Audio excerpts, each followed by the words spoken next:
we're going to get started. So I'll start with a little bit of an introduction to what this is all about. Um, so first, hello and welcome to the Gravity Sketch Student Ambassador Class of 2023 Showcase. This will be the Industrial Design Showcase. We just finished our Transportation Design Showcase. It's all recorded, so you can go back and check that out.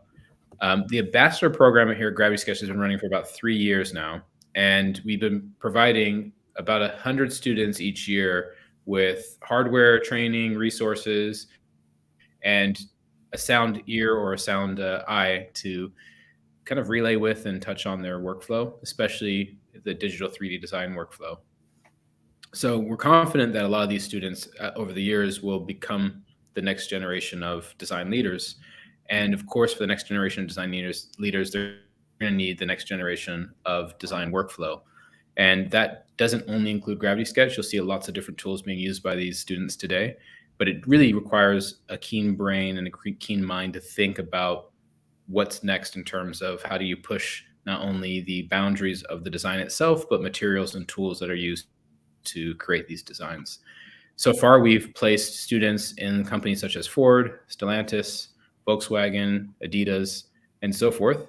So there's a really good precedent here where students coming out of this ambassador program go on to get some pretty incredible jobs and start influencing products that we consume every day. Today, we're going to meet a few students out of our industrial design program, and they're going to share not only what they've developed, but also the process of developing it. We're going to treat this as an interactive experience as well. So there'll be Q&A at the end. We encourage everyone in the audience to unmute, ask some questions, really dig into their workflow. A lot of these workflows will be unique even for us. We have students using AI with virtual reality, with Blender, for example, and totally new ways of bringing all these tools together to facilitate the best communication possible of the work that they're doing. I personally just want to thank the students and the audience today, as well as our incredible education team who's been working at this every year in and out and flying on planes to and from different schools and universities and staying up late to work with these students to help them, bring their ideas to reality.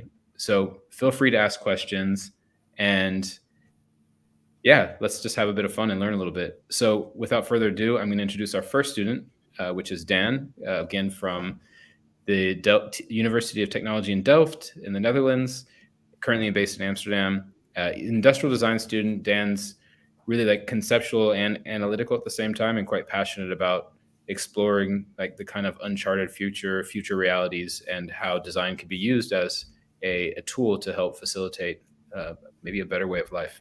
But I'll let Dan fill in the gaps there. So over to you, Dan. Yeah, certainly. That was exactly right.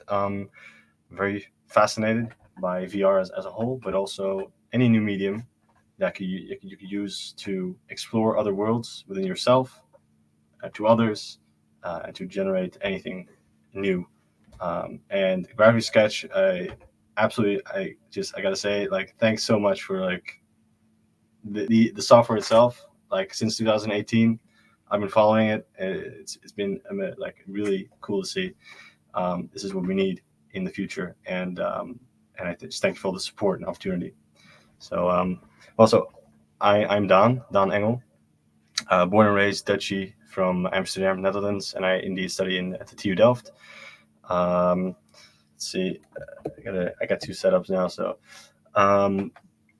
I want to tell you a couple things about myself. In my core, as a kid, I always wanted to be an inventor, and I remember drawing myself in a future. And today I still am on that path, but pursuing it more of a nuanced way, and really sticking to what who I feel that I am. I think I'll be doing that for the rest of my life. I was always fascinated with all these worlds. I was drawing, maps and dioramas and things, and movies and games have always fascinated me. But I want to combine it with the design, and I've always been super passionate about anything at all. Thousands of hobbies, extreme sports, metal vocals, challenge runs for Dark Souls 3. It's anything computer tech. and just achieving whatever goal I had envisioned. And I am an abstract thinker in the first place, and more of an effective execution mode sort of focus in the second place. So designer, abstract thinker, techie, that's me. Conceptual rather than practical, as was said.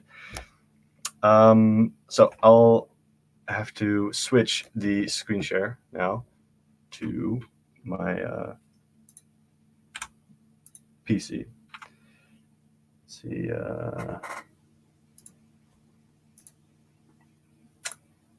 There you go. Share.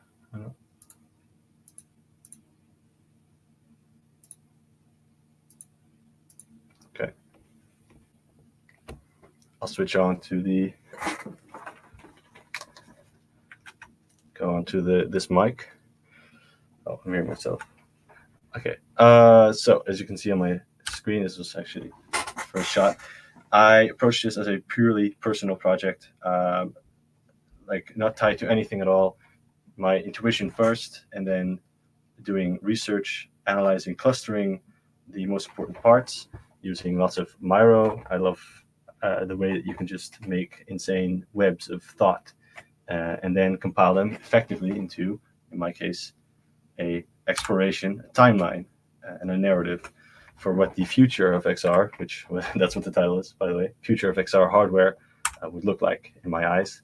I wanted to make it more approachable, so I picked a museum-style presentation consisting of 3 lanes in a spiral, going from 2020 way to sci-fi, range 2050, and ending with a spaceship that I made to enter the Graphic Sketch program. The story would start with current tech, locomotion tech, such as the Catwalk VR, omnidirection, the Sense Glove, which provides normal forces on your hands so you can feel the objects in VR. And that's business to business, very expensive right now, but I see that changing in the future somewhere. You could see maybe a couple of years people could DIY those locomotion sims using whatever mechanics at their disposal. This would be a sort of, you could see, the 3 lanes, and you could walk between these. That was my design, that you could teleport, or with smooth locomotion walk between them all the way to 2050. And it's just impression. Well, you would have obviously more distinct goggles. We have lots of Meta hardware right now. But there's Pico. There's the upcoming Apple even. Things would probably get incrementally smaller first, more attractive, more approachable, and with AI and cloud computing, AR would also be allowed to become a thing.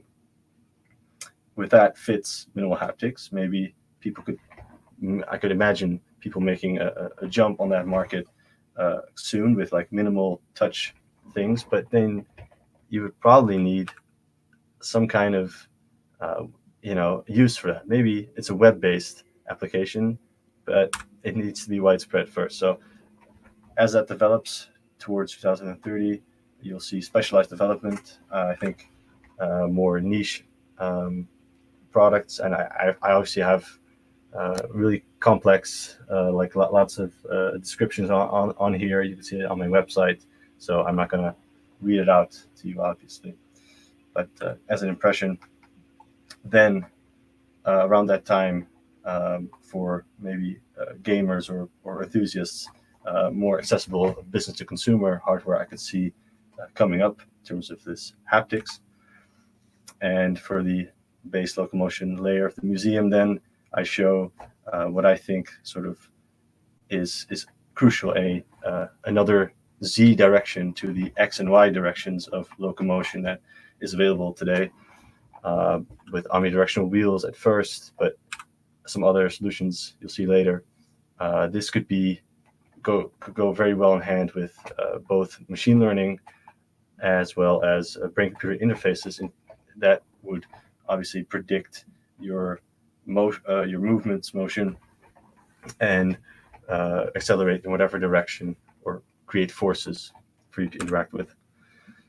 Well, in that time, if the industry has grown more, you could see more low profile haptics, and this would be another iteration I thought of in would be like an Infinidec, as you see in the bottom left corner. Um, like it's an omnidirectional wheel or a treadmill, but now with pistons and things that would somewhat create the z direction, and these would be the general directions of rotation. Also, a sleeper hit might be the use of ultrasonic haptics, creating an interference pattern on the surfaces that it projects onto. But that would probably need to be more research, although it would be a great option later down the line for very minimal hardware, like low hardware solutions for haptics. You have advanced AR because of things mentioned previously, and then you get more towards those, well, nicer looking items, more niche items. And as an overview, that will trend towards the point of wider acceptance. As with that, in the enthusiast market, I could see real motion sims, like full rotation with G forces integrated. I could see that becoming a thing. So I modeled this, which would provide all the basic directions, degrees of freedom for haptics, possibly even lined in with your clothing, easy to apply, wrap around, sew into the lining, however you want it. Very low profile and accessible, which goes very well with mainstream early majority adoption, which I think most people think that it would be earlier, but I think it would wave more like in and out of popularity until about after 2030. With that, obviously, for the same reason, more successful versions of low profile VR goggles or AR goggles that you could wear the same as any other glasses. But that obviously would bring some more data concerns, as we have now with other technological advancements, now with AI, earlier with social media. So a wide adoption of this tech using all kinds of sensors, cameras, and data might raise concerns. So at least consumerist downsides, you could call that. So accessible for all, any use, all kinds of niche things. These are sleeping masses. Guys just kind of threw it on there. 2040, and a home edition for the previously seen rig. Exoskeletons would obviously be, now we're getting definitely more towards that sci-fi era, and the exoskeleton would be a logical step. Let's see, on time, I'm just going to make it short now. Obviously some sci-fi items, all degrees of freedom, motion sims, materials that could change in your hand. The obvious contact lenses, I don't have to explain that. Something weird I thought of was fluid in your ear canal could be manipulated to create a sense of displacement. And finally, the giant ball of remote force, which could actuate points along the body with some force, which I haven't thought out yet, but in a purely conceptual way would be really neat to see. So the rest is for the industry, for you, me, and who else. And we'll close down with a couple of shots of the spaceship that I made to enter the program. This was part of a course to make a vehicle. I wanted to make a Star Citizen based vehicle spaceship because I love that the game and the aesthetic. And I wanted to make sort of a camper van for space. I also made this entire museum, remade it into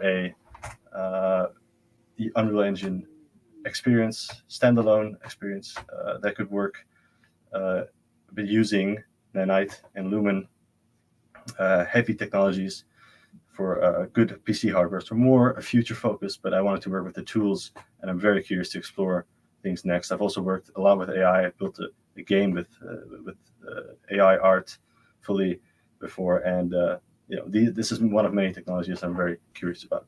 So you can check that out on my website again. So yeah, all you got to do is get into the seat and to infinity and beyond. That's all.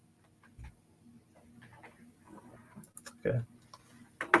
Awesome, Dan. I wasn't expecting the huge kind of space station thing as you zoomed out. That's pretty cool. That's a Yeah. good use of space. Yeah, I always tend to tell people when they ask me about like the future of this technology, where it's going to end up, and I tend to tell them right now we're kind of at the Nokia stage. The first Nokia phone that everyone was very accessible was kind of that little brick, maybe before your time.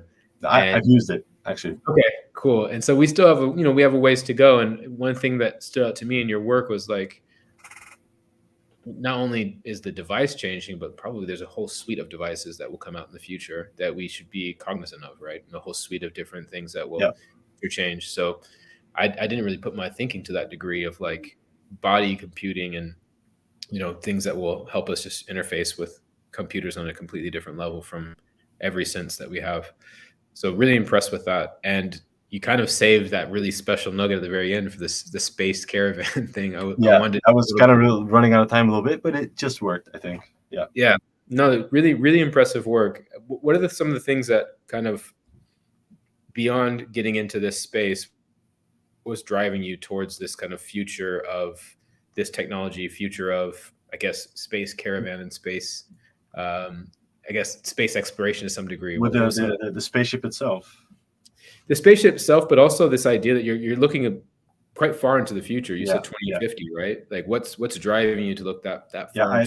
Well, because at my core, I say I'm very like intuition focused, heavy, sort of analytical, combined with intuition. So it lends itself, I think, very well to like I always find myself looking to what I'm going to do way ahead, or like there's going to be a goal way out there, and I work back from the goal towards now. So it's just a natural attitude I have, but it's now just specifically applied to VR. But I have applied this in my life before to any project even, and I will do that probably at bigger and bigger scales in my career. I think.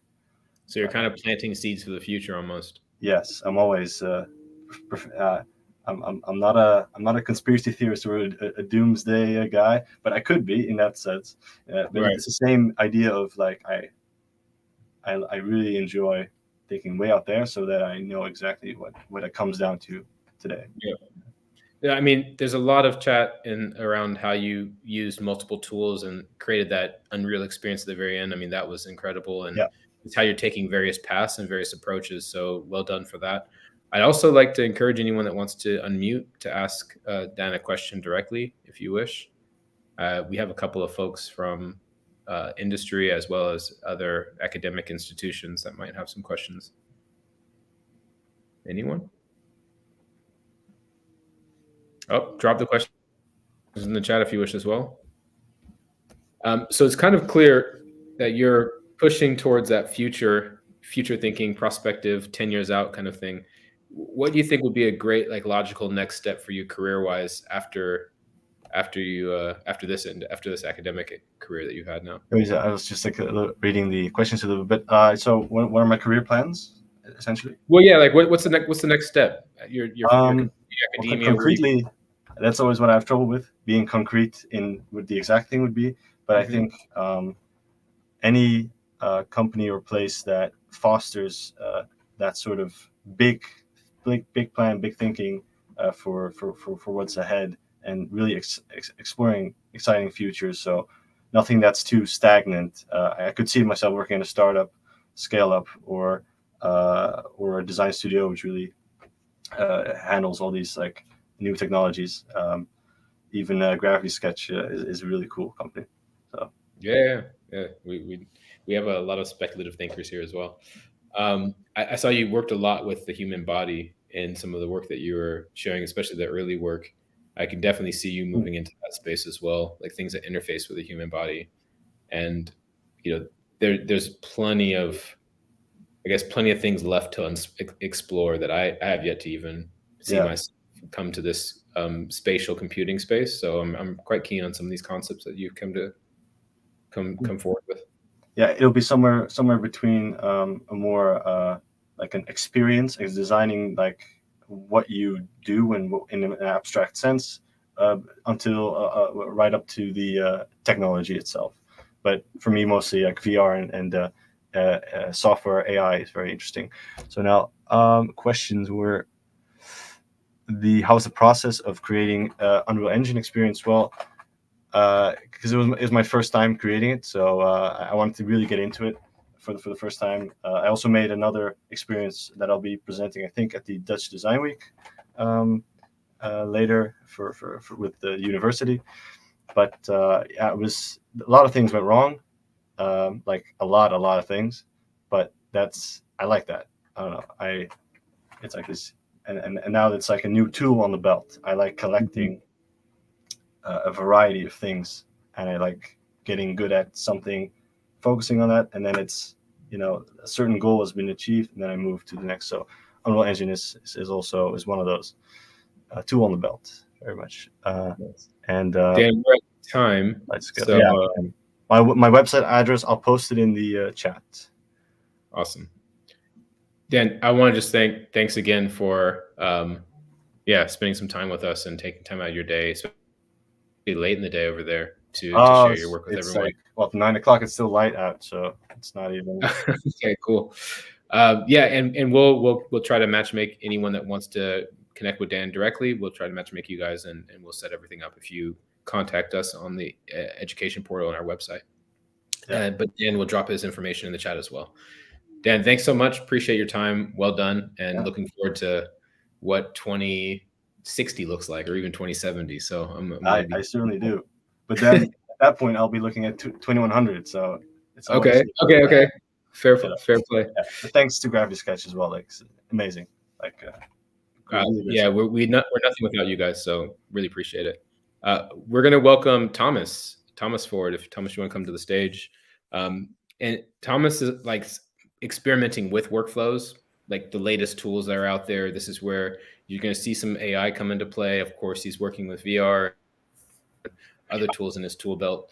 I'm really excited to see how he's combined all these tools to create the proposition today, mainly through that sketching and iterative process to build out these prototypes and then analyze the problems after you have some things in hand.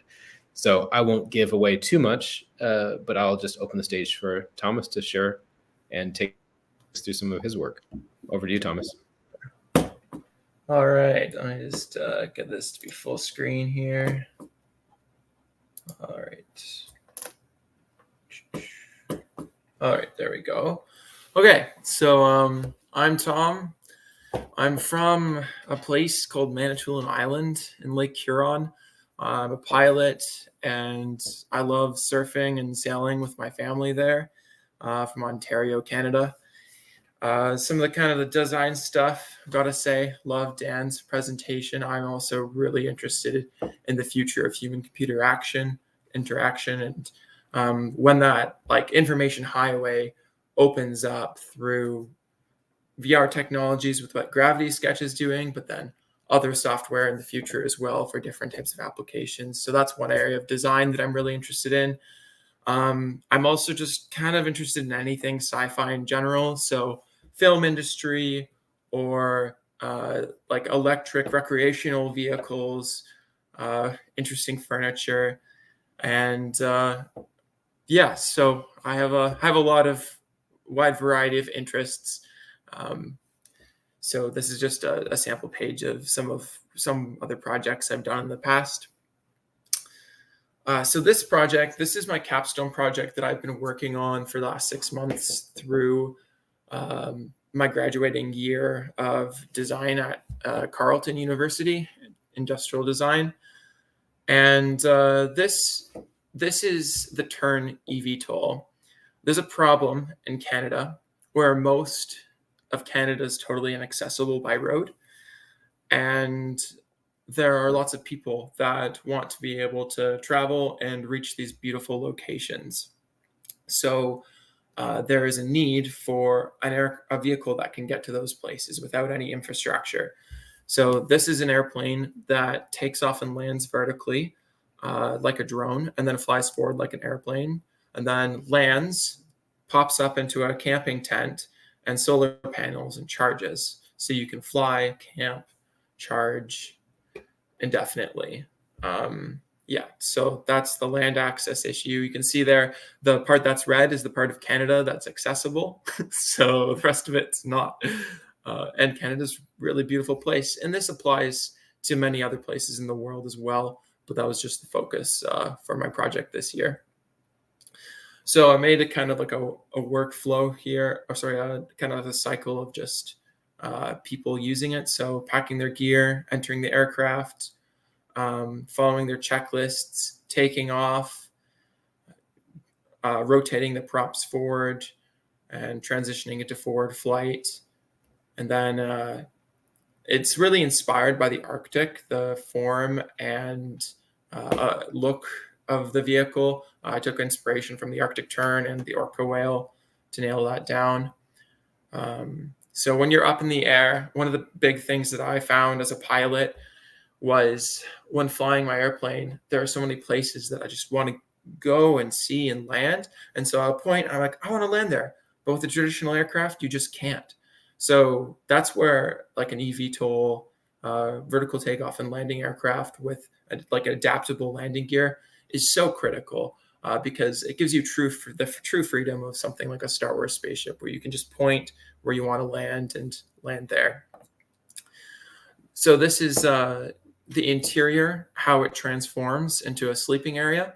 So when you lift up the hatch, all the controls and instruments lift up with it out of the way, providing twice as much width so that there's room for 2 people to sleep. The seats, they fold flat, flush with storage cabinets on the side, and the user is able to pop up a tent in one easy motion from the side. So then you can camp and sleep out of it. Solar panels open up out of the wings. They store flush with the wings, so you can charge a bit while you fly. But then once you land, you pop them out fully to fully charge, and you can sleep under the stars there. So thinking more about the process work here, last summer I did an eVTOL design competition, which I won.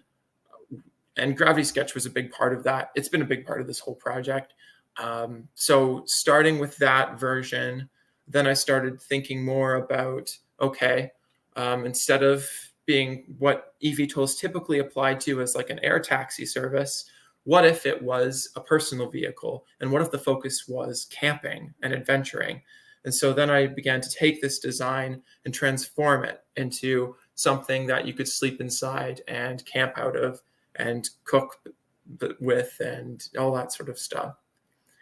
So as I've refined the design through various iterations, Gravity Sketch was really critical in being able to map out in full scale with like pass-through mode on, so I could see the different components of the vehicle and see how big things really were and move them around and plan out the whole interior structure. I went into a prototyping phase. So this is a half-scale prototype that I made of the fuselage and tent structure to really test and figure out if that tent could actually store in that area. So I realized that I could do this really cool thing. A lot of you have probably seen the technique where you use like a projector to project large shapes onto something you need to draw or cut out.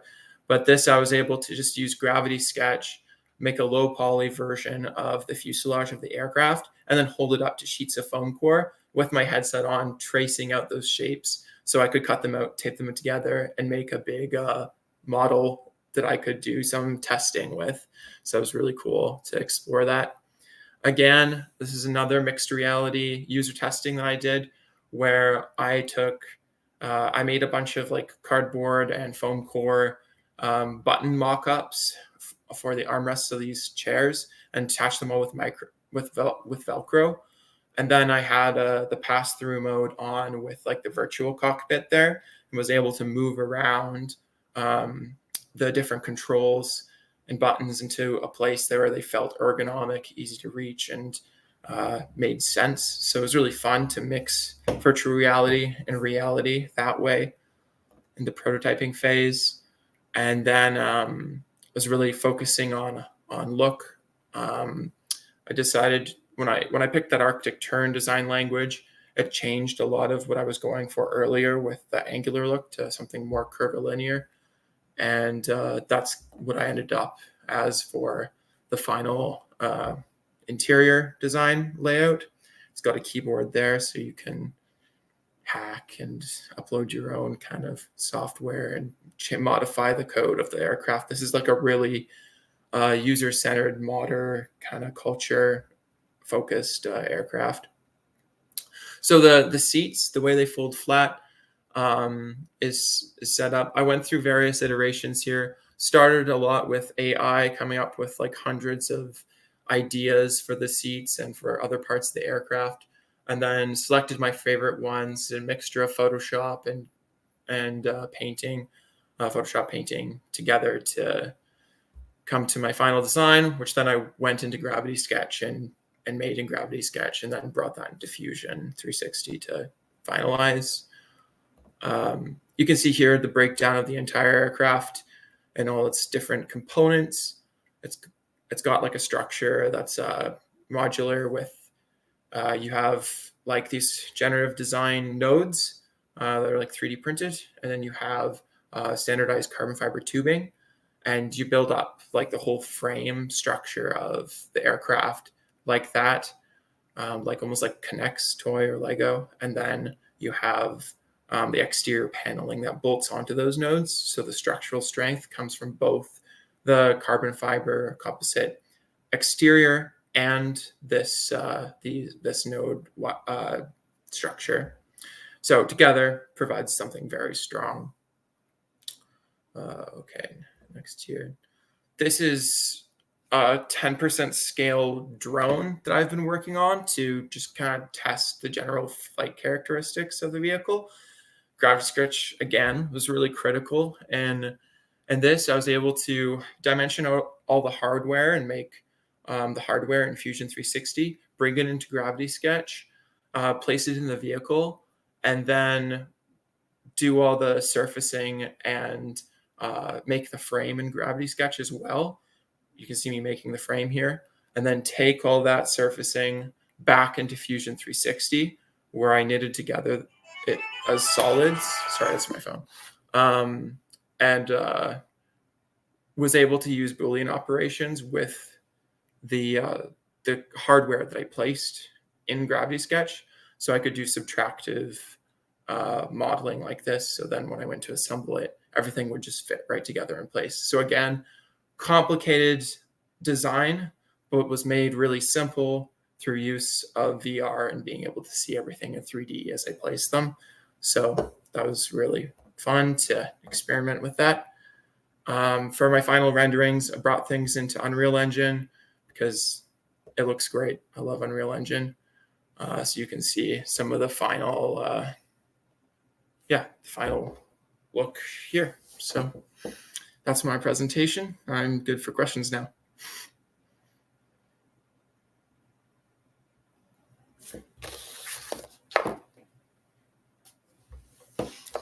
Well done, Thomas. Like pretty interesting stuff. Were you flying your drone around? Were you able to like get it off the ground? So I did the modeling, the CAD modeling in a week, and then I did the assembly and 3D printing last week. And then I've been in Toronto at a design competition, so I haven't had time to finish it yet. But it's almost done. In another week or so, I'll get it flying. I want to see that in the air. Yeah. I wrote a couple of things down. One was like the number of tools and techniques that you used was like super impressive, like very, very inspiring. And the fact that you were getting hands-on, like that process of cutting through VR, cutting the foam core through VR, that was like super cool. I've never even thought about that. And it just goes to show like I'm always really excited about student work because you guys are pushing boundaries that you just wouldn't do that in industry. You'd be like, oh, hey, can we get this cut by this guy in the shop over here? You know, so just resourcefulness is absolutely paramount in student work. So that was pretty impressive. How good was the accuracy on that cutting? Like, were you able to get pretty tight tolerances or? Well, you know what's funny? I realized when I was doing that the tables in my studio weren't level because when I was Right. laying stuff out in Gravity Sketch in 3D, everything's like level, and then it's so weird to just realize things in real life. Oh wait, they're not. But yeah, there's of course there's a margin of error with all those things, but it was within what I needed for the prototype test, so it was fine. Cool. Question from the audience. Noah Wester asked if you had some difficulties round tripping between Gravity Sketch and Fusion 360. Like, what was that process like for you? So the only thing is sometimes this is something that like surfacing just has trouble in programs sometimes in general with thickening operations and stuff. But that's something I've run into in SolidWorks and Fusion, just using their own surfacing tools. But for the most part, no, it was pretty seamless. Like I just export as an IGES file from Gravity Sketch, open it in Fusion, and it's all NURBS based, so it just converts right into surface bodies as soon as you open it. And then that's where I do all the surface cuts. And then I also, Fusion was really important for getting things like the bottom of the landing gear that you see in the video here, how it meshes perfectly with the body. It lines up like that. So there are things like that I had to do in Fusion where make that surfacing transition between those two, and all the Boolean operations, cutting out the windshield, etc. So, but yeah, no, I've found it. Yeah, it works good. Highly recommend. Yeah. I mean, import export is just such a tricky thing in the 3D world, just because there's so many different ways that different software import and export stuff. We are committed to making import and export as smooth as possible here. However, there's still a long way for us to go, and we're doing our best as well. Yeah, I found exporting from Gravity Sketch to Fusion to be quite seamless. So it's awesome. 2 more questions from me, probably 3 actually. Sorry, but one was really like this idea of like that cockpit and a lot of the ergonomic work that you did there. Like, it feels like you've really gone above and beyond, because I can just see it from an external perspective, and the internal maybe we'll sort it out at some point in the future. But do you think that's kind of stemming from the fact that you are actually a pilot yourself? And how did your own personal experience shape some of that cockpit interior design that you put together? Yeah, so I worked at an airport for a couple of years, just fueling planes and stuff. And while I was there, I was able to get my pilot's license during COVID.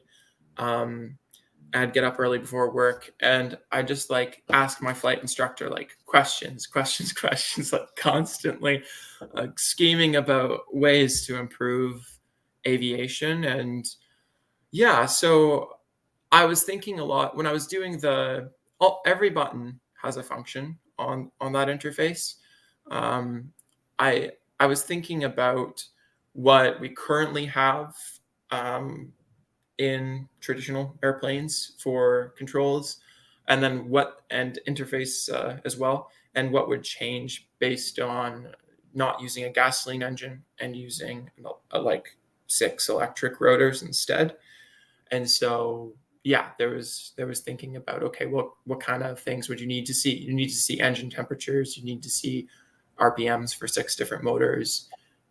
Yeah, so there's a bit of a difference there, but yeah, definitely thinking about, okay, well, based on what I know and based on what the new controls need to be, what's the most logical way to put this all together? So it'd be fun to set up like a simulator with that sort of stuff all running, and then like do testing with a bunch of pilots to see what they think. Yeah. But yeah.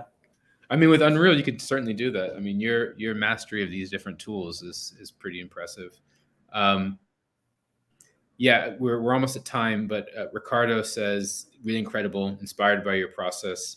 And the fact that you're moving between like traditional and completely new methods of working quite fluidly, and how he's kind of curious about how this approach informs the final concept, or did it inform the final concept? Like that making, I always call it thinking through making. And so how did that thinking through making process shape the final delivery that you have today? It wouldn't have gotten done if I didn't come up with the process that I came up with, because a lot of what something I have a lot of fun with here is like finding the most efficient way of making the best result by learning all these different tools and coming up with wacky creative ways of using them, like, holding a knife while having a headset on and cutting prototype stuff that would have taken forever, like, to print out. And yeah, anyways, so I think it enabled me to get a lot more done at a lot less time, but it also, like, especially using VR,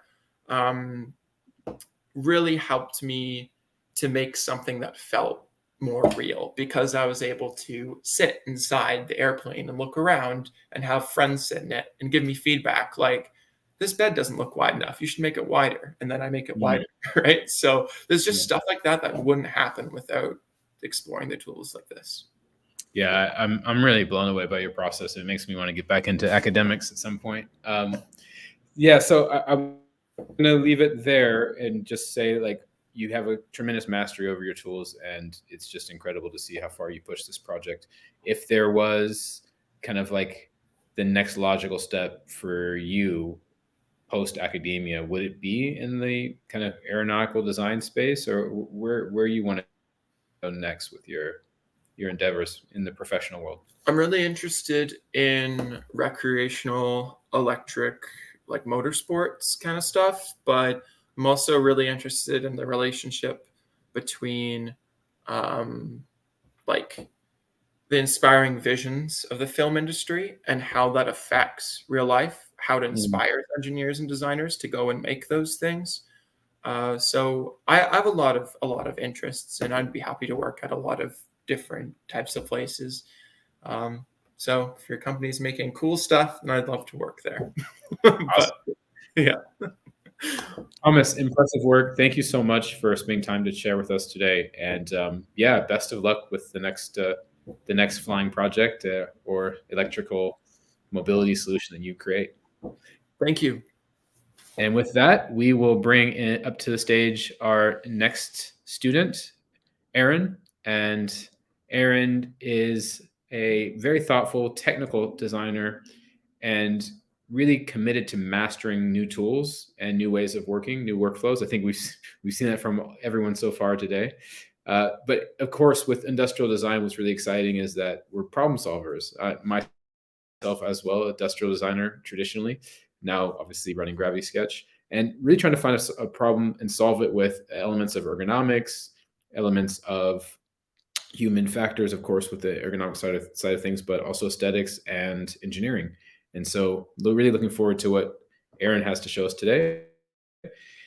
And of course, if you guys are interested in continuing with any of our students, please feel free to pipe up in the chat.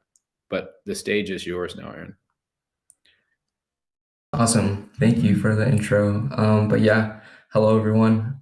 Like you said, my name is Aaron Moreno, and I'm actually a recent grad from Mass Art, and I graduated with a BFA in industrial design earlier this month. And I'm 22 years old. I'm from a city called Somerville, Massachusetts, which is very close by to Boston, Massachusetts. And I'm just a big soccer fan. I love playing sports, and I enjoy looking at both consumer tech and footwear design news and releases. And I would label myself, of course, as an industrial designer. And although many brands catch my eye, I would say if there were one, it would have to be Adidas. So it would definitely be a dream of mine to design for Adidas. And whether it be like the Samba, Forum Low, to the Predator Accuracy Plus or Ultra 4D and everything in between, I think the brand with the three stripes has a footwear portfolio that really excites me. And it would be cool one day to design for a brand that has been so reliable for me. And so right now, I'll be going through two different projects. And the first one I will be showing is a sneaker concept that I call Addy Flow.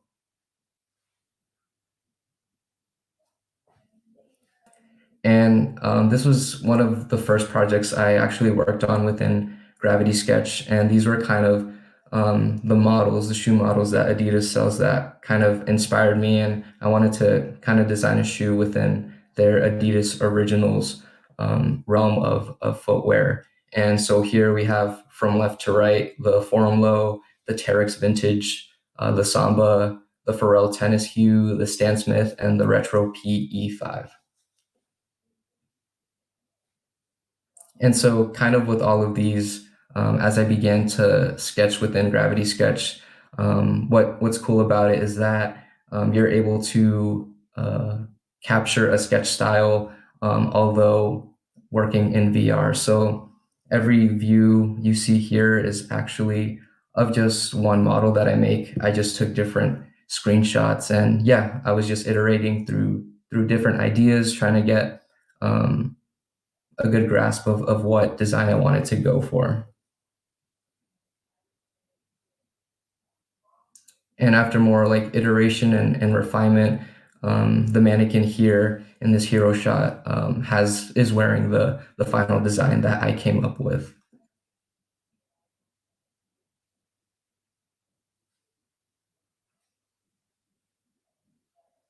And over here, I kind of show some refined sketches of some designs that I made that were close to being the final ones, but I just ended up with the one that is shown on the mannequin.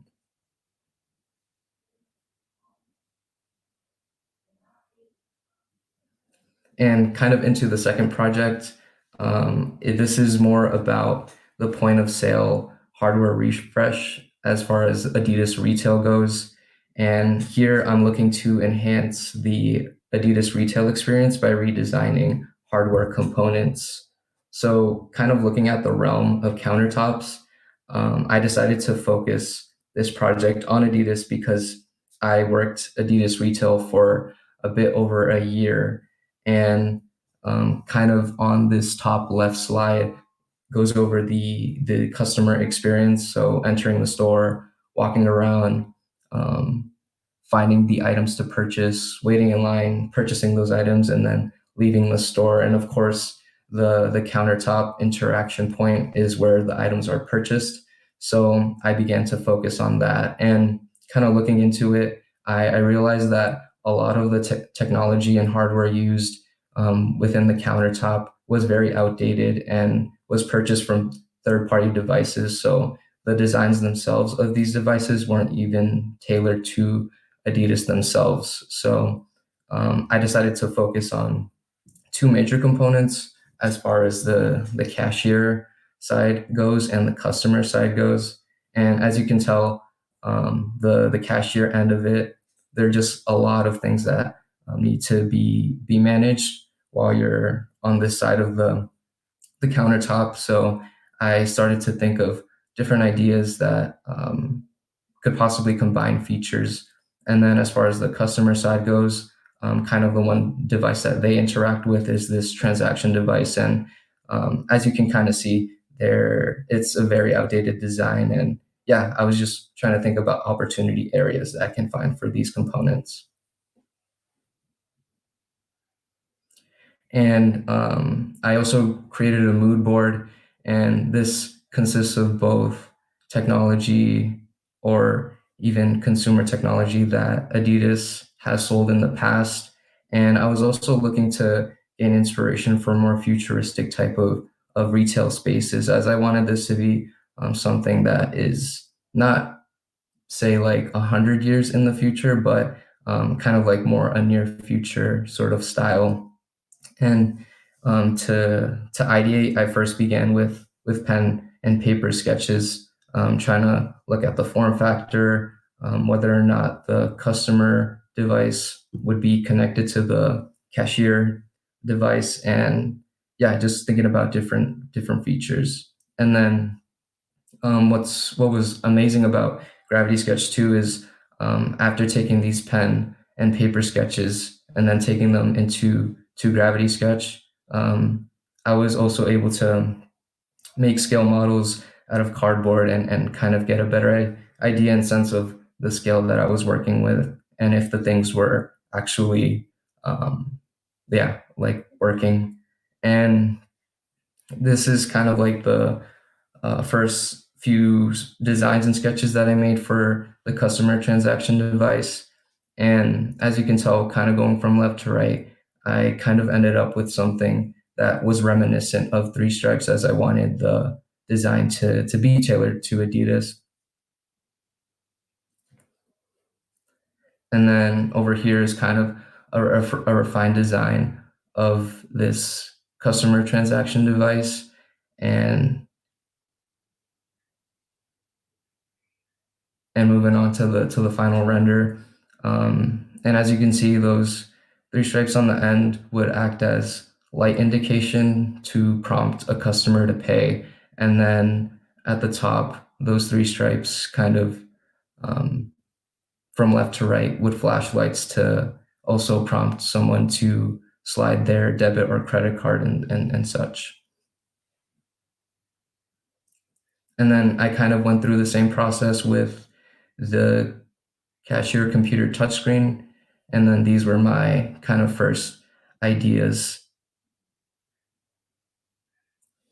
And after more refinement, I wanted to also take design elements from what I did for the customer transaction device onto this computer touchscreen. And here's the final render for that as well. And yeah, all the renders you'll be seeing, I use Keyshot with.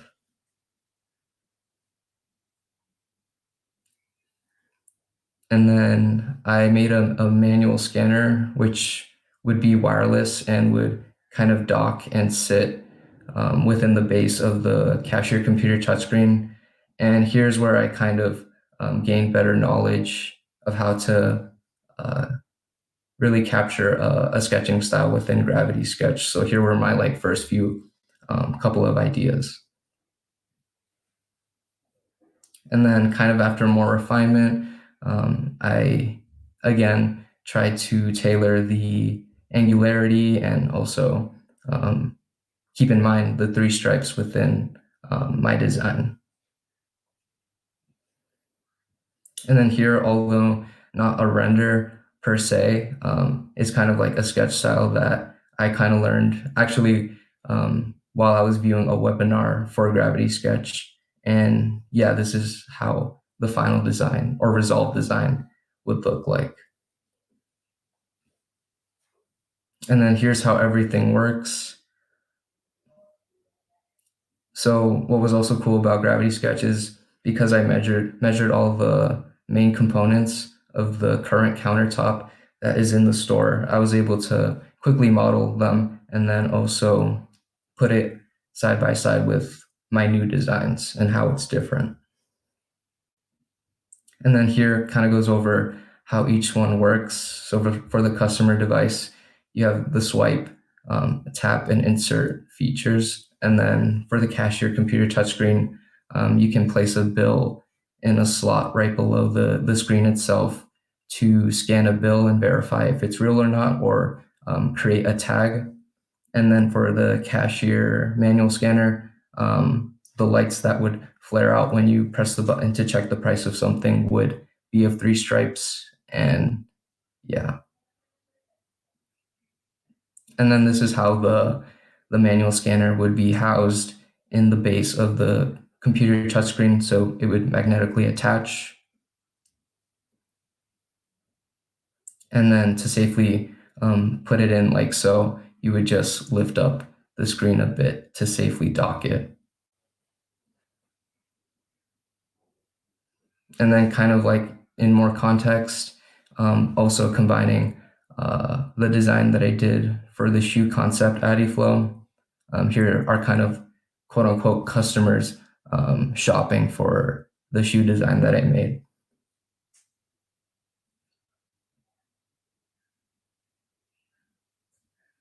And I felt like, yeah, Gravity Sketch made it possible for me to really gain like a good grasp of how these could possibly look in a retail space and how someone would look like wearing the shoes. And here are also extra colorways that I made of the shoe concept.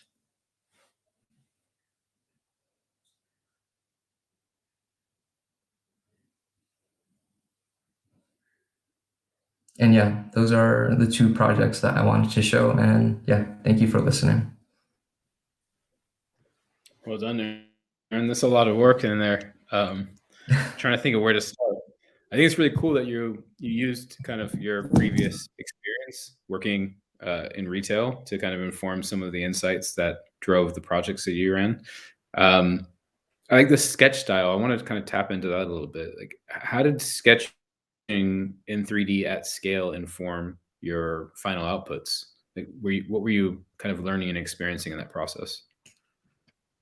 Yeah, so I would go back and forth with kind of the 3D sketches and then the low fidelity model making, kind of like with cardboard and hot glue. And I would say it just made sort of that like process a lot, not only quicker, but a lot easier to kind of understand like proportions, and then also like adding in, the angularity and the different kind of curvatures and stuff to what I ended up designing. And did you have like a pretty uh, good understanding of perspective sketching two dimensionally before you started to go into this 3D space? Yes, How did you yeah, I break? would say that. Yeah, I would say that that helped a ton because yeah, even with the lighting as well, understanding where kind of the light would hit an object in a certain way, adding in highlights, shading and such. So yes, I definitely think that my prior understanding of just 2D sketching definitely influenced how I sketch in 3D in Gravity Sketch. And do you see these as like tools that can bounce off each other, or do you think one will become more dominant in your workflow than the other? Um, I mean, to be honest, I quite enjoy being able to make of or one model of the sketch, and then just only adjusting the angle of it, like duplicating that model and then taking multiple snapshots. I think it makes for a very quicker way to um, show different angles of a quote unquote sketch you make. So at least for me, I think it might slowly start becoming like only that for me. Right. Yeah. Um, One of the questions here is, do you always take a holistic approach to design? Like not only designing the product, but you are also designing the experience that you purchase the product through. Is that a trend or a theme that you bring throughout your work? Yes, I would definitely say so. Because I mean, yes, it's cool to design something that's flashy, but I also want to have what I design be reinforced by kind of understanding a user and kind of have that reinforce like why specific things look the way they do and why certain touch points um, are there for, yeah. One of the things I was thinking about as you're going through your process, I really like the way you set up your process, by the way, like the whole room and everything. But I was like, okay, how does this fit in context? And I was so happy to see at the very end you had, all the little maquettes of how the product is being used in real life, which is awesome. And the other thing that was in the back of my mind was really like a lot of these brands are pushing to an online first experience. Have you thought a little bit about how the point of sale from an online perspective will also influence in this design? Yeah, I've definitely thought about that, and I mean, I was even talking to about that with like my managers at the time, and we were kind of joking like, yeah, probably even at one point like we won't even be needed anymore. Like you can just like look at something online and like or even like walk in a store without any employees necessarily and like point and like order it and just like have it at your door very quickly. So yeah, I definitely do think it will definitely change. Oh, yeah. I mean, I do as well. I've been doing more and more online shopping because I'm pretty busy here in the studio. But one thing I do miss is walking in and being able to actually feel the product, and I think that's one thing that I just don't see that going away anytime soon. I do think people want to get tactile with the product, and the retail environment, if set up the right way, it feels really great to do that in. So I definitely think there will be continue to be some sort of physical retail environment moving forward. Aaron, I want to thank you so much for your time. It's very clear that you're aiming for a role at Adidas at some point in the future, and we'll try to do our best to connect you with the right folks there. But we'll move on. I appreciate you for spending time with us today and all the hard work you've done over the course of your work. So with that said, I am going to bring in Lucas. And Lucas has a pretty special interest in marine design. And, he hopes to someday really push himself into that space professionally and designing around like exploration and exploration from like a new point of view. So I'm going to let Lucas fill in the gaps there as well and share a little bit about his workflow with us. So over to you, Lucas. Perfect. Thank you.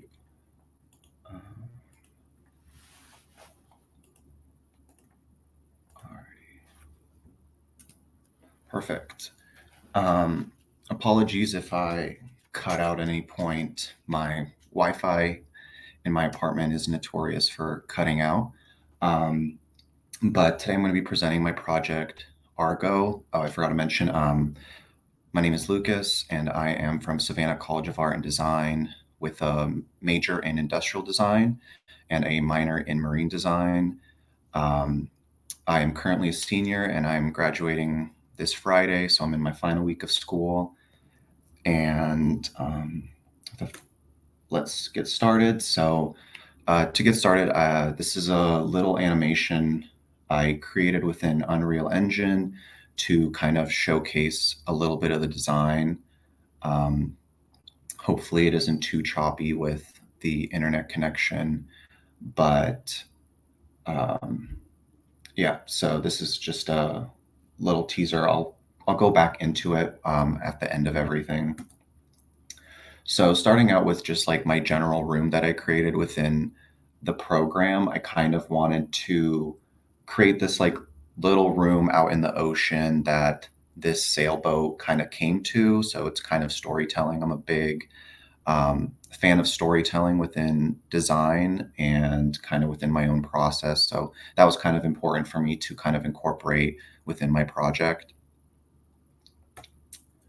So when I started out this project, I really was thinking about how could I incorporate this program within my minor. I know online I haven't seen a lot of people doing anything really within the marine industry, and I thought it would be really interesting to kind of think how I could incorporate it within my own workflow. So to start out with, I knew I wanted to do a sailboat, and I came in and I wanted to keep things relatively simple, and I kind of broke up my sailboat into 3 parts. So I broke it up into the navigation station, the sunken in seating, and the entry into the lower deck, which I kind of first found some mood board inspiration pictures with some words that I felt like were fitting to what I really wanted to create. And I really just, when I start with Gravity Sketch, I always create like a general sketch, but then I go in and make like a general form, but I don't really go into the details just because I think it's really important to kind of understand that like main form in order to create something that kind of has an iconic design, something that people will remember, like the sideline or anything else within the design. I also like to kind of bounce between Photoshop and Gravity Sketch. So I might start off in Gravity Sketch and then take that 3D sketch and then put it into Photoshop and then maybe do an overlay or maybe tweak some lines. Or I might just start with a side profile of a sketch, and then I'll take that into Gravity Sketch, and then I'll kind of take the lines and extend them out. So really, I don't have a clear idea of what I'm designing until I get into the program. But I really like playing around with those 2 different ways of creating. And then from here, I kind of went into a revised model. So this is at the point of the process when I start to add in like a little bit of the details. So for this project, I was thinking about the lighting a little bit, like right under the mast of the sailboat. And I started adding some of those like black part lines. And then also like further ideating the navigation station. And this was a full Photoshop sketch I did just to kind of really capture the motion of the sailboat and kind of really sell the concept. And then from there, I go into the final details, and I really, at this point, am now thinking about like, okay, there's like that second area to walk up on. So how do you get up on there? So I kind of added those like railings with those few little steps, and really just tweaking any of the surfaces so that when I take it into another program to render, nothing seems really off, because especially when you start playing with surfaces that have sheen to them, if there's a imperfection, you're definitely going to see it. So that's really what I'm trying to achieve here. All of my renders are done in Blender from Gravity Sketch. So sometimes I do tweak the model from Gravity Sketch, but for this project specifically, I didn't make any tweaks to the model. I just took it into Blender, added materials, rendered it out, and then did some tweaks in Photoshop. And this is just like a close-up of the deck. So here I was like thinking about the navigation station as like one big sweeping screen that kind of like waterfall down, and just kind of really was facing that sunken in living room. So the person who was navigating could speak with the people while they're sailing, and then also vice versa. And also, I feel like it's a really great like a focal point and kind of the center of attention, and definitely like a topic that people would be interested to talk about the second that they entered the boat. And this was the final render that I completed within Blender, kind of as almost like a mock ad. So having its own little motto, like "Let's sail away." And this really was like highlighting kind of that like sweeping curve on the side that like sweeped into the back, while kind of picking up on the experience of being out on the ocean. I personally really love the ocean and being outdoors. So to me, this was like a really important thing to summarize as a whole within my last render.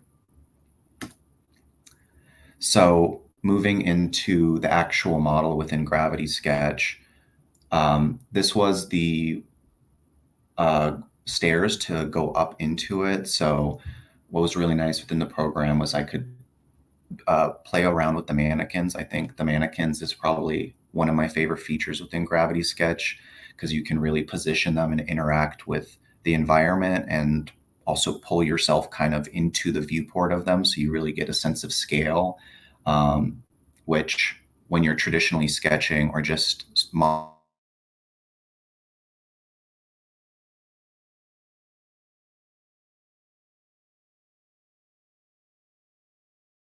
through the screen, you really don't get maybe you printed out a prototype, you really realize that it's not working out well. So I really enjoyed that. And this is kind of like a close-up of the navigation station. So this one, you can kind of see the bottom, how the screen goes down. I know in the previous render it cut out a little bit, and how it's kind of like looking over. This is the navigation, the sunken in living room. So it has like a few of those steps going down, and definitely can hold a lot of people. And when people are ready to go back in, they can go down like the sliding doors. And also part of the sunken in living room was that it would kind of protect people from gusts of wind, because when you're on a sailboat, obviously it's going to be pretty windy. So that's kind of one of the factors of why I chose to have that kind of design. And this is kind of the general overview of the entire room. And let's see. And yeah, so that's it. I'll drop my website, which has some of my other projects I've done within Gravity Sketch, just because this was one of the initial projects I've created, but I've done some shoes, chair, and some other miscellaneous things. But that's it. Thank you. Well done, Lucas. That is a pretty inspiring project. I mean, all the shots that you have are really kind of like adverts in their own right, which is pretty cool. I wrote down simplicity because I really like how simple the forms are, especially the profile of the vessel. I wanted to ask you just a quick design question. You have the front sail kind of piercing down into the nose of the ship.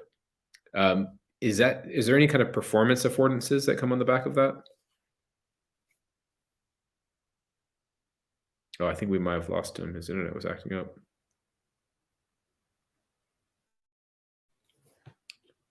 I'll just mention a couple of things I really liked about some of his work. The GS to Photoshop workflow is something I've seen a few times now, which has been really impressive. And getting a rough model out of GS, you don't have to commit to a full model. You can do a rough sketch and then taking it to Photoshop to kind of work it out in a tool that you might have a few years under your belt in is something that I think is extremely powerful. So I was really pleased to see that. And the vice versa, working on a profile view of something and then bringing that profile into Gravity Sketch and then working through that was also something I thought was pretty incredible. We've seen that in the past where people do the flat view and then kind of pull it apart. In fact, in our transportation student showcase, we just saw a student that did that workflow. Hey, welcome back, Lucas. I'm just talking about some of the workflows that you did.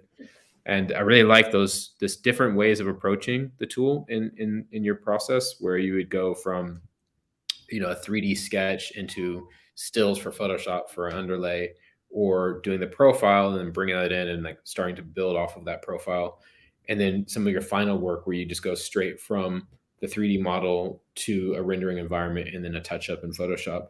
So really figuring out what the right tool is for the right stage of your journey is really admirable. We never really think at our company that we want to be like the whole tool and the only thing that you use. It's really about how we can feed in between all the different solutions. So because you explored so many of those and you even took it as far as Unreal, I just wanted to ask you, how did you find that process of taking information in and out of our tool and other tools? And what file formats did you use, and what are some of the things that helped you kind of keep the consistency without losing any of the direction? Mm-hmm. I think part of it's trial and error, because I think you really don't know what's going to work for you until you try it yourself. So I know that I definitely go online and I kind of try to see what other people are doing, whether it's like a student or a professional, and kind of take inspiration from what they do. But with Gravity Sketch, I mean, there's like new features coming out here and there. So if you see a video from like a year ago, there's probably a quicker way to do it than what they're doing now. So that the only way to know it really is if you're like exploring it yourself. As far as like file formats and stuff, usually I always just export everything as an FBX. I find that's just the easiest to do when you're working with Blender, just because it keeps all of the control points. I do know that within Unreal currently, I struggle a little bit with some of the surfacing stuff, like Unreal, when you like import it, it like flips the normals on some random objects. So then you have to go in Unreal and then reflip them, which happens even when you're exporting between Blender and Unreal 2. So that's something I'm still experimenting on. I don't know if it's something on my side or if it's just the programs, all the programs aren't quite meeting each other, but it's all just through exploration. Yeah. I commend you for your exploration. There was a lot of simplicity in what you were building. This is something I said before you disconnected. And what I liked is that you took the anatomy of the boat and tried to focus on like these focal points and then designed around that without adding what it seemed like you didn't add too much. I wanted to just touch on the performance aspect. I saw that the front sail kind of touches the nose of the ship, or gets really close. Is that performance driven or is that aesthetic driven? I think it's a little bit more aesthetic driven. I'm still relatively new within the marine world. I've been taking classes and stuff like that, but there's so much to learn in terms of like between aesthetics and performance. So it's kind of like a mix. But this was a project I developed over the summer. But so I kind of just guessed kind of a general area where I felt like it was appropriate to um, communicate my concept, but it definitely wasn't like something that was driving my entire project. Right on. I just want to say, like, the idea of the boat docking at your presentation was pretty cool. I mean, that was pretty Thank you. incredible. I'm gonna steal that, I think, for some of my future work. Um, but I also want to just kind of wonder what's next for you, I guess, in your development. You're graduating soon, and um, there's a lot of places that manufacture boats, but it seems to be for the type of craft that you're designing, you're looking at like southern France, southern Italy, that type of thing. Have you started to kind of put your feelers out there, and where are you hoping to end up in terms of marine design? Yeah, I'm still kind of trying to like navigate my own path exactly. I'm currently finishing up my final project in marine, which is a very large scale project, which is still going to take a few more weeks to wrap up. And that's definitely something I'm going to be trying to like push out and showcase like all of my work. But I think within the marine industry, I think some of this stuff is very new. Like I know that within transportation, you have a lot of people kind of taking on this program, but marine is kind of like a few years behind car design. So um, I think I'm definitely kind of at the forefront of this program within marine. So I'm not sure exactly where it will lead at the moment, but I'm hoping to definitely reach out with people and kind of make connections and see like people who are interested in trying to incorporate a new workflow. And I know I saw Brett asking if this was proportions of the boat were one-to-one scale, which they are a one-to-one scale.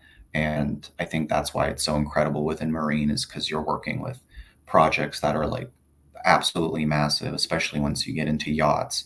And to be able to like put yourself in that viewport, it like changes the way you design. And I think that's something that I'm really excited to like do within the industry. Awesome. So I just want to thank you again, Lucas. It's incredible the work that you were able to put together. And I've spoken personally to 2 yacht companies, so I'll see if we can play some matchmaking, at least for at the very minimum an intro, and you can get to know yeah, how they're using various technologies in their workflow, and yeah, potentially there might be an opportunity. But both of them are European based, so okay, be comfortable to cross the ocean.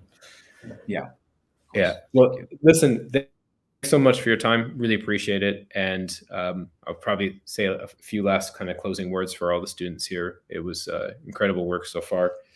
One of the things that I've picked up on was just the raw passion that all of you have.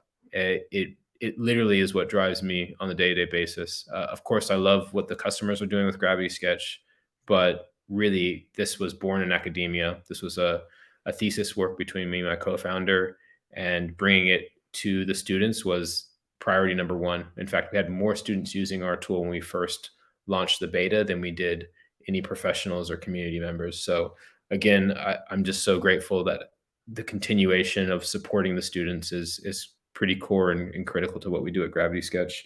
And you guys are meeting us with the passion that you are approaching this program with.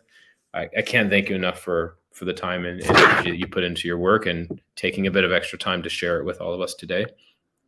And in terms of what I would encourage you all to do is continue to be exploratory in your workflow. I see that you guys are all using different tools, different processes, tradition and new.